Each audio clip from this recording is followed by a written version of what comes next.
गौरी, मोतीबाई और सरपंच काका सतर्क होकर तैयार बैठे थे, क्योंकि वे जानते थे कि किसी भी वक्त कुछ भी हो सकता था। गौरी हाथ में कुल्हाड़ी पकड़कर बैठ गई थी और सरपंच काका हाथ में भाला लेकर बैठे हुए थे। मोतीबाई अपनी चारपाई पर भगवान का नाम लेते हुए बैठी थी। सब मौन होकर किसी अनहोनी की प्रतीक्षा करते हुए बैठे हुए थे। गौरी ने अपना मौन तोड़ते हुए कहा, सिद्धार्थ और बूढ़े बाबा ठीक तो होंगे ना? सरपंच काका ने कहा, वे जरूर ठीक होंगे। मोतीबाई ने कहा, अभी पता चल जाएगा कि दोनों ठीक से कि नहीं। ये कहकर मोतीबाई ने अपनी माया से मायावी उल्लू का निर्माण किया, जिसका वो पहले भी उपयोग कर चुकी थी। ये वही उल्लू था जिसके ऊपर सवार होकर सिद्धार्थ और बूढ़े बाबा कजरी के पास जंगल में गए थे। मोतीबाई के इशारे से वो उल्लू आसमान में उड़ा और जंगल की तरफ रवाना हुआ। उल्लू की आंखें यानी मोतीबाई की आंखें थी। उल्लू जो कुछ भी देखता था वो मोतीबाई को दिखाई देता था। वो उड़ते हुए जंगल की तरफ गया और सिद्धार्थ और उसके साथ गए हुए गांव वालों को ढूंढने लगा। जंगल में सिद्धार्थ और 10 गांव वाले अभी भी वो चिंकारा हिरणों से जूझ रहे थे। वहां पर मोतीबाई का उल्लू उड़ते हुए आया और पेड़ की एक डाल पर बैठ गया। मोतीबाई ने जब उस उल्लू की नजर से देखा तो उन्हें यह दृश्य दिखा और वो विचलित हो गई। मोतीबाई ने तुरंत ही गौरी से कहा, सिद्धार्थ और उसकी टुकड़ी खतरे में है। जंगल में चिंकारा हिरण उन पर हमला करे से और अपने वसूलों में पक्का सिद्धार्थ जानवरों ने ना मारने के चक्कर में मार खाए जा रहा से। ये सुनकर गौरी चिंतित हो गई। वो अपनी जगह से उठी और बेचैन होकर यहां वहां पर घूमने लगी। गौरी ने कहा था ना मैंने सिद्धार्थ को कि अनंग पिशाच को अपने साथ लेकर जाए, लेकिन मेरी बात टालने के लिए तो सिद्धार्थ माहिर है। उसने मुझे आराम से कह दिया कि नहीं, उसे तपस्या करने दो। उसके परिवर्तन की घड़ी नजदीक आ रही है, हमें उसे परेशान नहीं करना चाहिए। एक बार में मेरी बात मान ले तो सिद्धार्थ कैसे कहा जाएगा, है ना? सरपंच काका ने गौरी से कहा, शांत हो जाओ बेटी, उन लोगों को बचाने के लिए कुछ करना होगा। गौरी ने कहा, अब मुझे ही कुछ करना होगा। उस तरफ बूढ़े बाबा उस शैतानी बच्ची को अपनी दिव्य शक्ति से दूर करके अपनी टुकड़ी के साथ आगे बढ़े। वो वहां पर जितने कमरे थे उन सब की तरफ देखकर बूढ़े बाबा ने कहा, हमें इन सारे कमरों की तलाशी लेनी होगी। हम एक एक करके सभी कमरों के अंदर जाएंगे और वहां पर देखेंगे। तब उनमें से एक व्यक्ति ने कहा, लेकिन बाबा, हम जिसकी तलाश कर रहे हैं वो एक बड़ी सी बग्गी है, और वो भी एक नहीं बल्कि 2-2 घोड़े से बंधी हुई है। इतनी बड़ी बग्गी इतने छोटे से कमरे में, वो भी पहले मंजिल पर, कैसे हो सकती है?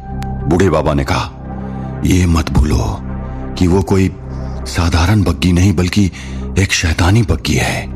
ये बग्गी एक छोटे से कमरे में तो क्या, एक छोटी सी बोतल में भी समा जाए। और इन कमरों में हो सकता है कि हमें वो बग्गी ना मिले, लेकिन उसका स्रोत मिलने के आसार इस हवेली में कहीं अधिक है। ये सुनकर सभी बूढ़े बाबा का पीछा करते हुए एक कमरे की तरफ आगे बढ़े। बूढ़े बाबा ने एक कमरे का दरवाजा धीरे से खोलते हुए कहा, यहां पर जो कुछ भी देखा उसे अपने हाव भाव पर हावी मत होने देना। हो सकता है कि यहां तुम सबको ऐसा कुछ दिख जाए जिससे तुम सबका मन विचलित हो जाए, तुम्हारे होश उड़ जाए और तुम एकदम से घबरा जाओ। लेकिन अपने मन पर नियंत्रण रखना। एक बात का ध्यान रखना कि तुम जो कुछ भी देखोगे वो तुम्हारा भ्रम भी हो सकता है, और यदि वाकई में किसी भुतिया वस्तु को देख लो तो तुम्हारे हाथ पर जो कलावा बंधा है वो रक्षा सूत्र तुम्हें कुछ नहीं होने देगा। इसलिए बिल्कुल भी घबराना मत। सभी लोगों ने बूढ़े बाबा की तरफ देखकर अपना सर हाँ में हिलाया और फिर बूढ़े बाबा ने उस कमरे का दरवाजा खोला। एक विशाल कमरा था और उस कमरे में चारों तरफ कैनवस पर चित्र बने हुए थे। करीबन 50 से 60 कैनवस वहां पर होंगे और सभी दीवार के ऊपर एक कतार में रखे हुए थे, जैसे किसी संग्रहालय में रखे गए हों। सभी ने उस कमरे के अंदर प्रवेश किया और आगे बढ़े। वहां पर कोई भी नहीं था। उस कमरे के अंदर थोड़ा अंधेरा था, ठीक से कुछ भी दिखाई नहीं दे रहा था। बूढ़े बाबा ने अपने मशाल को आगे करके चित्र को देखने की कोशिश की कि अचानक उस सभी चित्रों के ऊपर छोटी छोटी पीले रंग की फोकस लाइट शुरू हो गई। सभी लाइट चित्र के ऊपर ही केंद्रित हो गई थी। सभी को वो चित्र एकदम स्पष्ट दिखाई देने लगे। बूढ़े बाबा ने जब सारे चित्रों को एक साथ देखा तब उन्हें यह एहसास हुआ कि सभी चित्र किसी कहानी को दर्शा रहे थे। जैसे हर एक चित्र उस कहानी का एक अंश बता रहा हूं। बूढ़े बाबा ने दाईं ओर से बाईं ओर अपनी नजर घुमाई और उन्होंने कहा, मुझे लगता है ये चित्र कुछ कहना चाहते हैं। हमें इसे दाहिनी ओर से देखना शुरू करना चाहिए। देखते हैं कि हमें क्या समझ में आता है। सभी दाहिनी ओर लगे हुए पहले चित्र की तरफ आगे बढ़े। वहां पर उस चित्र में एक सुंदर सा बंगला बना हुआ था, जिसके आगे एक सुंदर सा बागीचा था और बागीचे के बीचों बीच एक फव्वारा भी था और वहां पर कुछ बच्चे खेल रहे थे। बंगले का मुख्य गेट लोखंड का था, जो सुंदर कलाकृति से सजा हुआ था और उसके बाहर 2 हवलदार खड़े थे। उन्हें गौर से देखने पर बूढ़े बाबा को उनकी टोपी में ब्रिटानिया का झंडा दिखा। उन्हें यह समझने में देर नहीं लगी कि यह चित्र ब्रिटिश काल में रहे एक बंगले को दर्शा रहा था। फिर बूढ़े बाबा और उनके साथ रहे बाकी सभी भी एक एक करके सभी चित्रों को देखने लगे। उस तरफ मायावी जंगल में सिद्धार्थ और उसके साथ गए हुए 10 लोग चिंकारा हिरणों के हमलों से घायल हुए जा रहे थे कि अचानक कहीं ऊपर से उन चिंकारा हिरणों के ऊपर एक शेर ने हमला कर दिया। उस शेर की दहाड़ से सारे चिंकारा हिरण इधर उधर भागने लगे। वो शेर एक एक करके सभी हिरणों के पीछे भागने लगा। सिद्धार्थ और बाकी के लोग एकदम से घबराकर एक दूसरे से चिपक गए। सिद्धार्थ ने अपनी तलवार उठाई और अपनी टुकड़ी के आगे तान कर खड़ा हो गया। पीछे से एक व्यक्ति ने कहा, सोचा था कि भूत पिशाचों से सामना होगा, लेकिन हमारा सामना यहाँ के जानवरों के साथ हो गया। पीछे से एक व्यक्ति ने कहा, हिरणों से तो हम किसी तरह बच गए, लेकिन शेर से किस तरह बच पाएंगे। शेर के वहां पर अचानक आ जाने से सभी एकदम घबरा गए थे। गांव के कुछ लोगों के हाथ पैर कांपने लगे थे। सिद्धार्थ ने कहा, हो सकता है इतने हिरणों को एक साथ देखकर शेर इनका शिकार करने यहां तक खिंचा चला आया हो। पीछे से दूसरे आदमी ने कहा, आप और हम तो कई बार इस जंगल में आए हैं, लेकिन यहां पर कभी शेर को देखा या सुना नहीं, फिर आज अचानक ये शेर कैसे आ गया। दूसरे व्यक्ति ने कहा, रणथंबोर के जंगल से होता हुआ यहां पर आ गया होगा। सिद्धार्थ ने गुस्से से कहा, आवाज बंद करो और चुपचाप यहां से बाहर निकलने की कोशिश करो। वो चुपके से मुड़े ही थे कि अचानक वो शेर उनके सामने आ गया। सभी एकदम से डर गए। सिद्धार्थ ने अपनी तलवार शेर के सामने तान दी। सबकी आंखों में खौफ साफ दिखाई दे रहा था। सिद्धार्थ और बाकी के लोग सब डर के मारे वहीं पर स्थिर हो गए। तब अचानक वो शेर अनंग पिशाच में बदल गया। अनंग पिशाच ने कहा, घबराओ मत भाई, ये मैं हूं शेरनी। उसे देखकर सिद्धार्थ और बाकी सब लोगों की जान में जान आई। सिद्धार्थ ने कहा, भाई बताकर आ जाता, यूं बिना बताए शेर बनकर तुमने तो हमें मार ही डाला था। अनंग पिशाच हंसने लगा और उसने कहा, आपने यदि मुझे पहले बुला लिया होता तो इन हिरणों के मार न खाने पड़ते। वो तो अच्छा हुआ कि सही समय पर गौरी दीदी ने मुझे आपके पास भेज दिया। सिद्धार्थ भी हंस पड़ा और उसने कहा, जरूर गौरी को मोतीबाई से पता चला होगा। अब घर जाकर मेरी खैर नहीं, उसकी बात न मानने के लिए मुझे काफी डांट पड़ने वाली है। ये सुनकर सब हंसने लगे और अचानक से उन्हें दूर से घोड़ों की आवाज सुनाई देने लगी। घोड़ों की आवाज सुनते ही सभी सतर्क हो गए। सिद्धार्थ ने धीरे से कहा, हम जिसकी तलाश करने आए थे वो यहीं कहीं है। अनंग पिशाच ने कहा, मैं देख कर आता हूं। यह कहकर अनंग पिशाच ने हवा में छलांग लगाई और उड़ते हुए उन घोड़ों की आवाज की दिशा की ओर गया। कुछ देर के बाद वो फिर लौट कर आया और उसने कहा, यहां तो आसपास कहीं भी कोई घोड़ा नजर नहीं आ रहा, लेकिन आवाज आई थी ये निश्चित है। सिद्धार्थ ने कहा, हमें जल्दी से उस दिशा की ओर आगे बढ़ना चाहिए। ये जरूर यहीं कहीं पर है। हो न हो यह अदृश्य रूप से यहीं पर छुपा होगा।